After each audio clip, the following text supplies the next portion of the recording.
Bien, bonjour. Je veux faire cette petite vidéo aujourd'hui dans ce cadre magnifique de Sicile.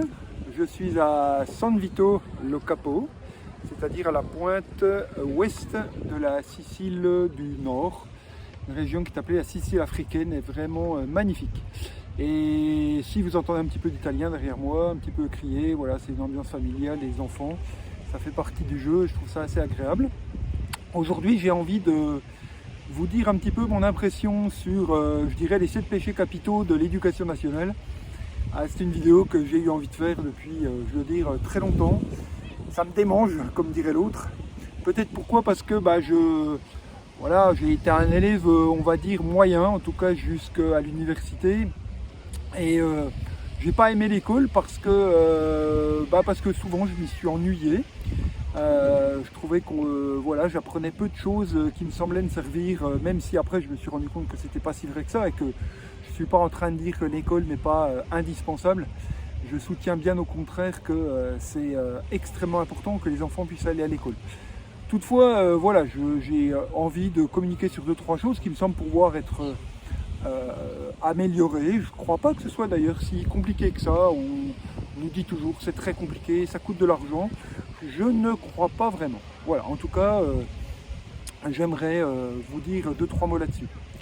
Alors, la première, évidemment, la tarte à la crème, mais qui mérite quand même à être rappelée, c'est comment être préparé à une vie professionnelle par des personnes qui n'ont jamais travaillé autre part qu'à l'école.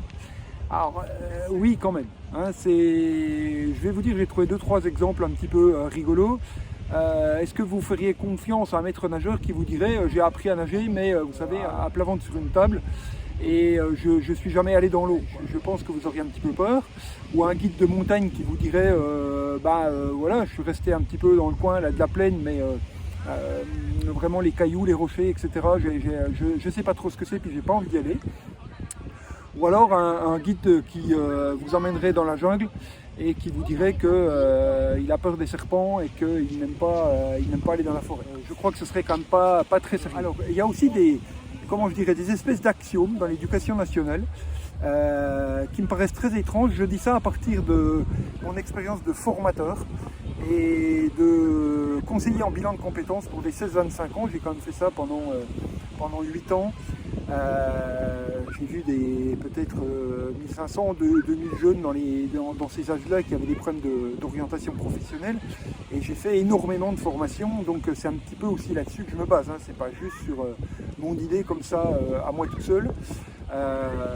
Par exemple, un axiome de l'éducation nationale, c'est qui peut le plus peut le moins. C'est assez connu ça. Les gens qui auraient des capacités intellectuels et qui font des hautes études seraient capables, par exemple, d'encadrer notamment et de comprendre les process qui sont en dessous d'eux.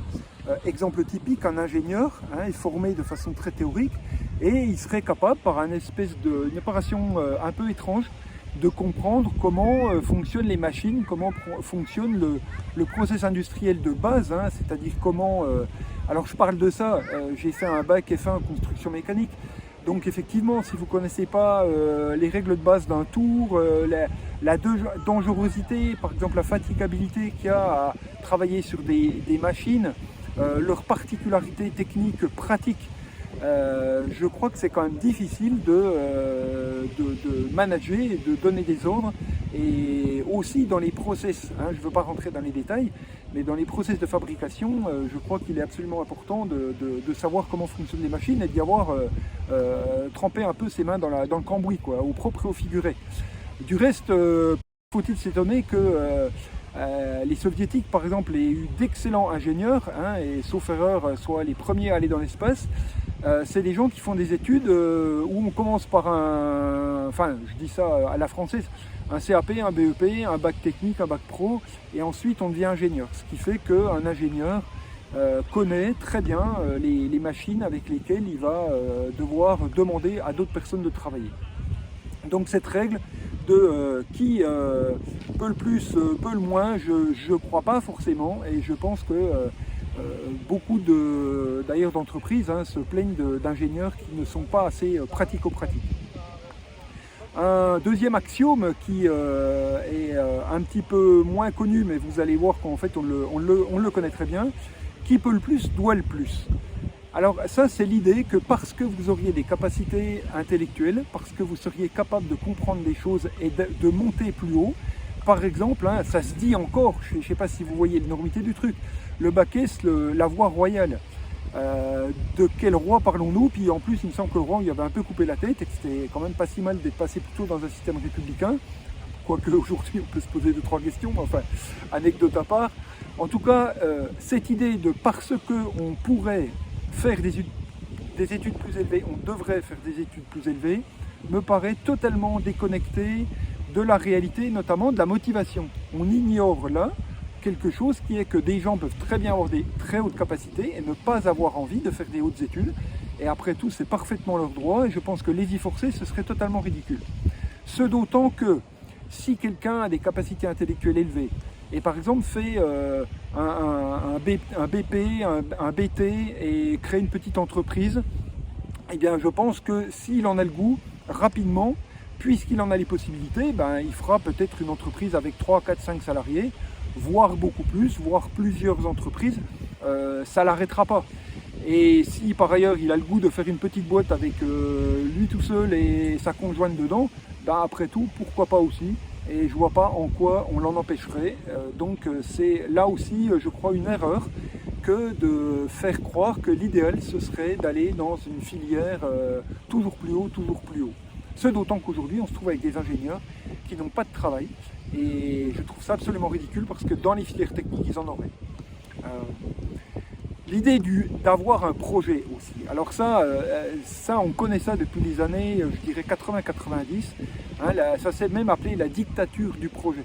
À un moment, par exemple, il y a des financements que vous n'aurez pas pour des formations si vous n'avez pas un projet de formation. Eh bien, pour avoir alors fait beaucoup de formations et avoir travaillé sur des projets de formation et avoir été dans des établissements qui travaillent avec ça, je ne crois pas non plus qu'il faille toujours avoir un projet aussi précis que ça, aussi élaboré que ça, et que ça doit absolument précéder l'engagement dans une formation. La preuve en est, c'est que si vous regardez bien, énormément de gens ont fait des formations et ne travaillent pas dans le secteur dans lequel ils ont fait la formation, et voire font des métiers dans lesquels ils n'ont pas la formation idoine. Donc je ne crois pas non plus qu'il faille avoir un projet aussi solide, immuable. En plus, il faut l'argumenter avec moult motivation, etc. etc. En plus, vous demandez ça à quelqu'un de 30-40 ans, ça a un semblant de réalité. Vous demandez ça à un jeune de 15-20, ça n'en a aucune. Et accessoirement, évidemment, bien sûr, moi je pense à ça parce que je suis très bien placé pour dire qu'avec mon bac technique, je crois faire un psychologue honnête et peut-être aussi qu'on ne m'a pas posé les bonnes questions quand j'ai fait mes études techniques. Moi, je crois aussi qu'il y a une part de ça. Mais celui qui m'aurait dit que je ferais psychologue et que je ferais des vidéos aujourd'hui sur le développement psychique, sur le handicap mental, sur que je serais psychologue indépendant, j'aurais jamais cru ça. Voilà. Donc il faut admettre aussi que notre parcours personnel et professionnel, c'est pas quelque chose de, comment je dirais, inscrit d'avance. Ça veut dire aussi quelque chose qui est sous-entendu, c'est que non seulement on connaîtrait les secteurs, alors aujourd'hui on fait faire découvrir à des jeunes un petit peu plus sur le terrain, mais aussi se connaître. Ça veut dire qu'il faudrait se connaître très très bien pour pouvoir imaginer ce que profondément on aura envie de faire dans 10 ans, dans 20 ans, dans 30 ans. Et ça, alors là, je crois que très peu de gens peuvent dire aujourd'hui, effectivement, la façon dont ils évolueront, la connaissance de soi de façon profonde est quelque chose qui demande énormément de temps. Donc, vous voyez, cette façon aussi d'engager les choses ne fonctionne pas dans le réel parce que c'est pas comme ça que ça se passe. Un petit point encore autre, c'est l'uniformité des progressions dans les matières. Là aussi, ça c'est quelque chose qui est régulièrement discuté, voire contesté, et là je suis complètement d'accord. L'idée qu'on ait une progression année par année Vous voyez, et en plus avec ces histoires d'années civiles, les années de naissance, etc., qui ne correspondent pas avec les années scolaires, et que des élèves se trouvent handicapés parce qu'ils sont nés un 1er janvier ou à un temps, et qu'il faudrait progresser année par année, exactement d'un cran en maths, comme en français, comme en anglais, comme en géo, etc. Évidemment, tout cela, on prend 5 minutes pour y réfléchir, ça ne correspond pas à la réalité, et pourtant, toute la scolarité est organisée comme ça. Et je pense que ça aussi, c'est pas une bonne idée. Et je crois qu'on pourrait vraiment faire autrement. Je ne parle pas forcément d'un enseignement à la carte, encore que finalement, comme on voit ce qui se fait aujourd'hui dans certaines formations, on n'en est pas si loin. Alors, autre chose qui me met très à cœur, l'histoire du recrutement. Alors là, le recrutement, j'ai presque envie de dire, permettez-moi de rigoler, quoi. Le recrutement sur le niveau de connaissances intellectuelles, franchement, ça paraît comme ça normal, mais absolument pas évident. Moi, je pense avant tout que, vous voyez, un institut recruté à Bac+5, pour moi, ça n'a aucun sens. Aucun sens. Je pense qu'il faudrait avant tout le recruter sur des capacités pédagogiques, mais encore plus sur des capacités relationnelles. Et moi, je vais vous dire plus loin, et ça, on pourrait le vérifier, c'est-à-dire on pourrait voir si des jeunes ont fait des colos de vacances, ont des frères et sœurs dont ils sont un peu occupés, sont des gens qui manifestent un sens relationnel et social aisé, avec certaines habiletés. Ça me semble pas très compliqué à faire ça. Moi, j'ai envie d'aller encore plus loin, j'ai envie de dire que les profs dont on se rappelle, clairement, sont ceux qui avaient un amour de l'enseignement, un amour de la transmission. Je pense que c'est central. Moi, les profs dont je me rappelle, c'est les profs qui avaient, cette vieille expression du feu sacré, quoi.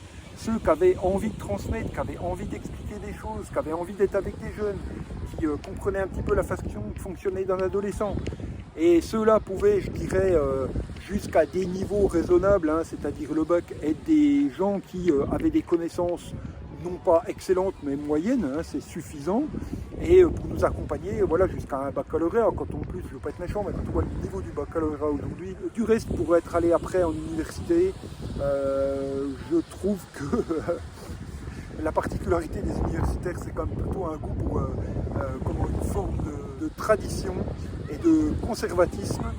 Et bien peu d'entre eux, normalement ils sont censés être profs-chercheurs, bien peu d'entre eux sont des véritables profs-chercheurs et surtout chercheurs. Et ça, je trouve ça extrêmement dommage. Et là aussi, ces personnes pourraient être recrutées sur le goût de la transmission et leur goût de la recherche, ce qui ne semble pas forcément être le cas aujourd'hui. Voilà. Enfin, ça fait très longtemps qu'effectivement j'avais envie de faire cette petite vidéo. Là, j'ai profité du cadre exceptionnel. J'ai une chance formidable parce que je n'ai pas calculé, mais le soleil est en train de se coucher sur l'horizon. Alors je vais vous montrer ça d'ailleurs.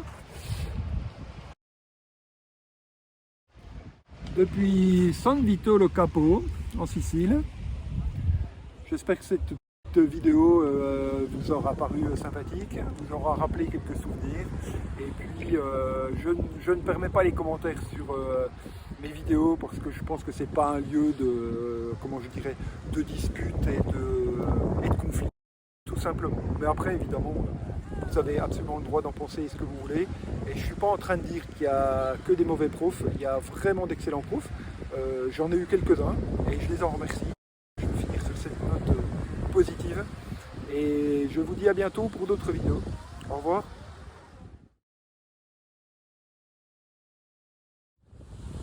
Alors, je m'aperçois à l'instant, le moment où, alors là, le soleil se couche vraiment, que j'ai oublié de dire deux choses qui me paraissaient importantes. Oui, je voudrais rajouter que, je ne sais pas si on s'en est rendu compte, mais incidemment, nous sommes passés du terme de instruction publique à éducation nationale. Et peut-être qu'il faut y voir là une petite source du problème. En tout cas, effectivement, moi je regrette qu'on ne soit pas plus dans une idée d'instruction publique que d'éducation nationale. Avec tous les commentaires qu'on pourrait faire là autour. Et enfin, j'ai envie de faire un petit rajout. Alors là, je vais vous dire franchement, si vous n'êtes pas prof et qu'un jour vous avez l'occasion d'aller dans une salle des profs, ça m'est arrivé pour des formations que j'ai faites dans le cadre d'éducation nationale, là quand même, à des moments, il y a des choses qui sont édifiantes.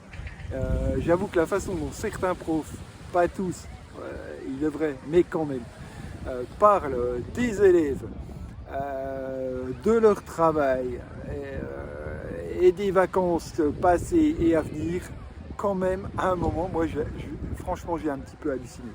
Donc, je ne sais pas quoi vous dire par rapport à ça, à part si vous êtes prof.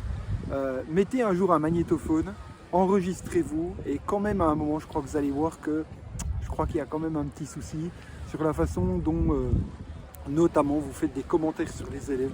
Moi, j'ai trouvé ça affreux. Peut-être aussi parce que j'ai adoré faire de la formation, même si j'ai fait des choses avec des gens très durs. Mais je ne me suis quand même jamais permis de dire des choses pareilles.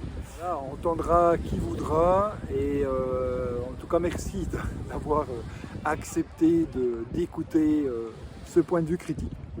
Je le reconnais, il est critique. Au revoir.